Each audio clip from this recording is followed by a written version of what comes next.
Okay, so welcome to back to my vlog. And living with the stroke, the good, bad, and the ugly. I think I'm the bad really today.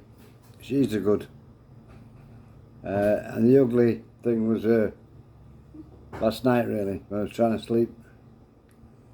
Anyway, just to update you really.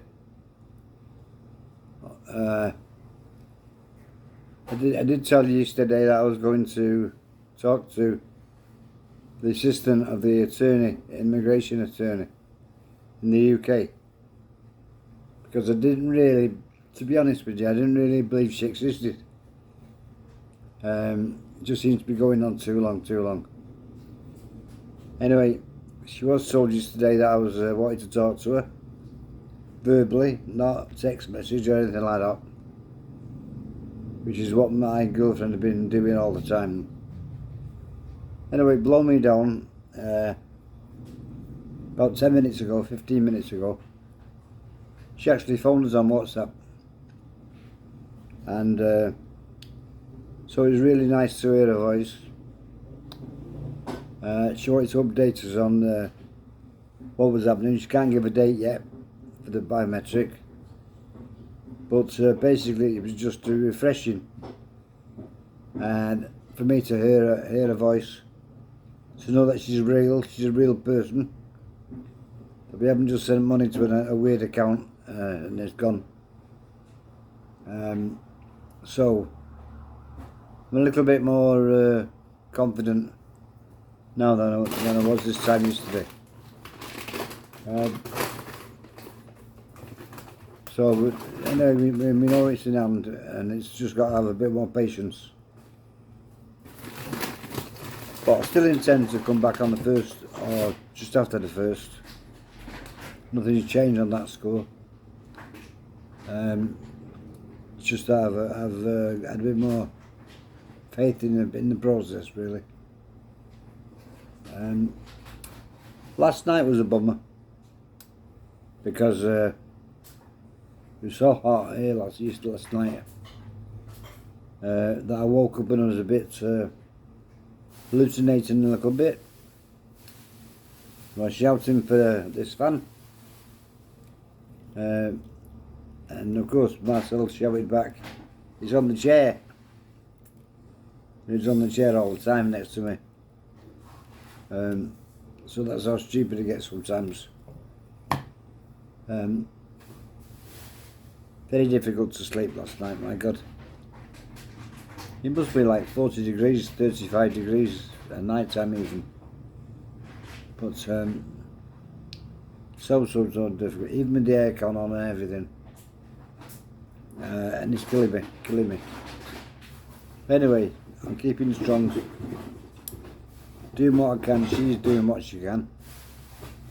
To such an extent that, believe it or not, my girlfriend is making me some rice pudding, which I've only had once or twice since leaving the UK.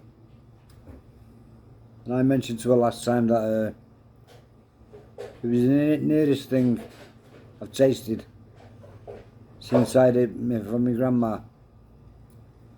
I used to live on Platt Lane near Main Road, Manchester. And that was beautiful. That was beautiful rice pudding. So anyway, she's having a go again, because I mentioned it the other day. I could eat that. And she's having a go now in the oven. So that'd be fantastic if she does that. Tonight I'm going to have a menudo. Yeah. Menudo it's called, which is a Philippine dish. Basically, it's like a stew with pork, potatoes, carrots, that kind of stuff. And it's very nice. I don't eat a lot of it because I can't chew the potatoes, the meat. But I try my best. I try and get the best goodness out of it. So at least I've got some meat inside me. but she does a good job with the food. That I was thinking last night. I've got a lot of content I want to do for the vlog, and now I've definitely decided I'm going to do a YouTube channel. But it's the last time I did one last time for a guitarist. I was going to learn the guitar and I found video, but I didn't do that. I went by the board. So, but I did that one on YouTube when I had all my faculties with me. My eyesight was good, my hands were good, and everything. My memory was good. So now it's going to be a lot harder to do. So I'm going to hope that myself will help me with that. I had a look at one or two. They tell you on YouTube how to do it. So I think I'll be able to do it, but it's going to be a bit difficult. Once I've got that done, then it's just a matter of adding the videos, doing the editing, so they can a bit more polished and a bit more professional. Obviously I'll need to get a camera, GoPro or something like that, when I can afford it, and do a lot better job with the actual production of it. But hopefully you'll bear with me while it's like this, because the information is still the same, it's just abolished. So yeah, last night was really bad. Hoping for a better night tonight. It's supposed to be getting now towards the time when in June, when it gets a rainy season. So it should be a lot cooler then. So hopefully it's going to be cooler. I'll be doing my YouTube channel. I've got a lot of content. We're talking about different things I use. Well, I'll tell you what I will do. I'll tell you about this one. This. Now that's, I don't know if you can see that, but that's tissue. That's I use. Hang on a sec. Babe, can you put this? Babe, can you just put this for me? I'll have to get her to put it straight, otherwise I fall off. See, this is how valuable she is. I can't even put the camera on a chair.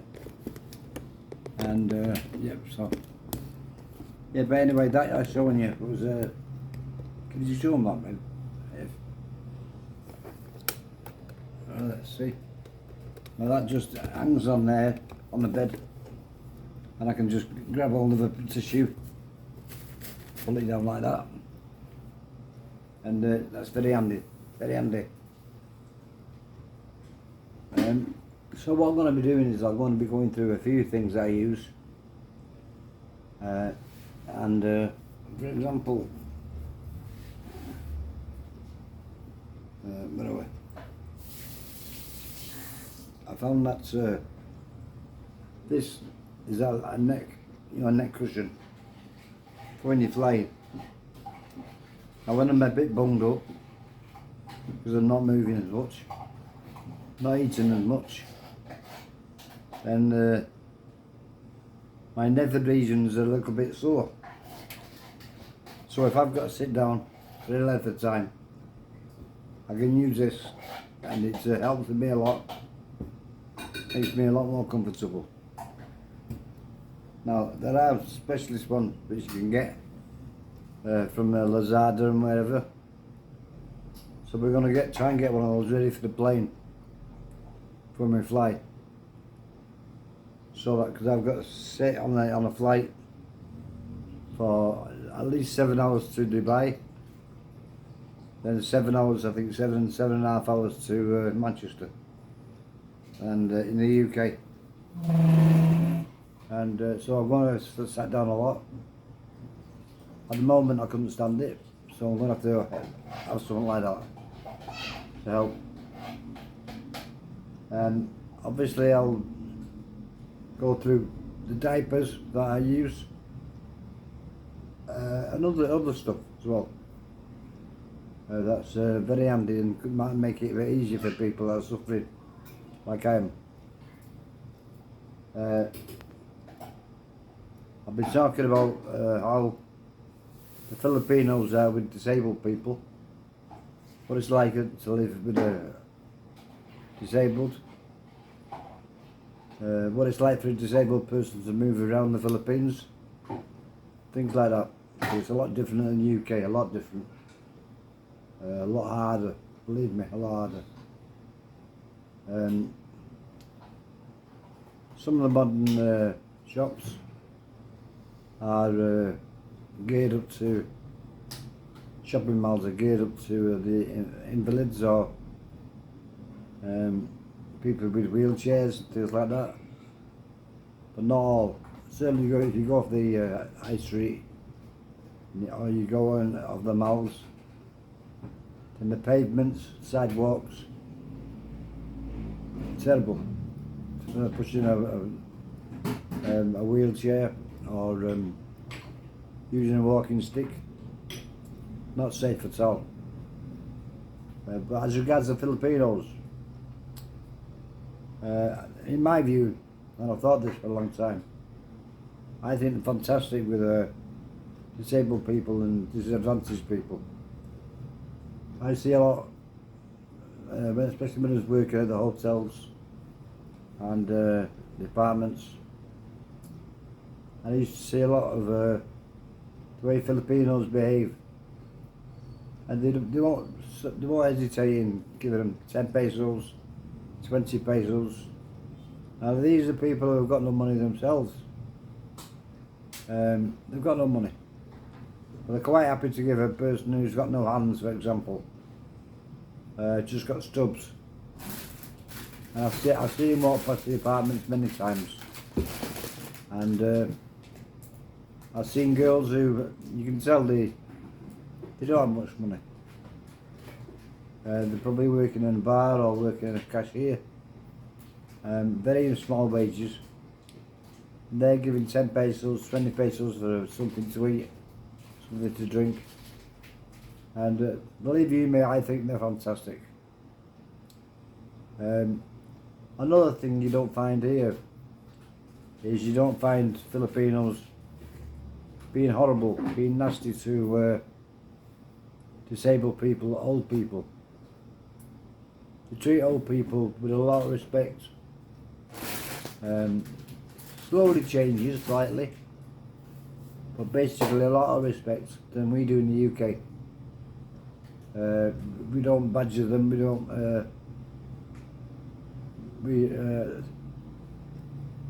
here in the Philippines they don't treat them badly, but I think it's basically because they love old people in the family, grandmas, grandpapas, and they respect them. Now we in the UK don't do that. We'll rob them, break into the houses. Not general. We will yeah. Not general in UK are like that. No, but it's a lot more common. My girlfriend just said it's not general in the UK. But if she came to when she comes to the UK, I'm telling you, she'll realise the difference.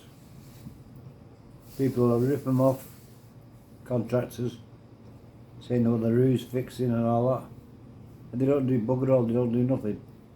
And they'll charge them £1,000, £2,000, £5,000, and they'll even take them to the bank and get the money out. And they're left with no money at all to manage. And it's usually people that are on their own, nobody to ask. Now that in my experience, I'm only saying in my experience, you don't get any of that here. Don't get any of that here. So for all people, disabled people, for me, it's a lot better here than it is in the UK. It's just the actual getting around that's difficult, very difficult. Also, you don't get help because of the government, or very little help. So anyway, so I'll be talking a bit more about that later on. I'll be following up with all the things, utensils I use, all the diapers and that I use. I'll be showing you the wheelchair and the stick and all that walking stick that I use, and believe me, I've got a lot of nice content. A good camera would be great help, which I'll try and get soon. So anyway, I'm going to say bye bye for now. I'm going to have my meals soon, and keep strong, keep healthy, keep positive. That's what I'm trying to do, and with God's will, the strength of friends, family, very important. I will say congratulations in order with my son, one of my son, youngest son. I believe I'm going to have to confirm it. I believe he's been proposed to by his girlfriend, which is nifty. Hope she realises what she's taking on. But he'll have to get his act together, prove that he's worthwhile. Anyway, I'm sure he'll do that.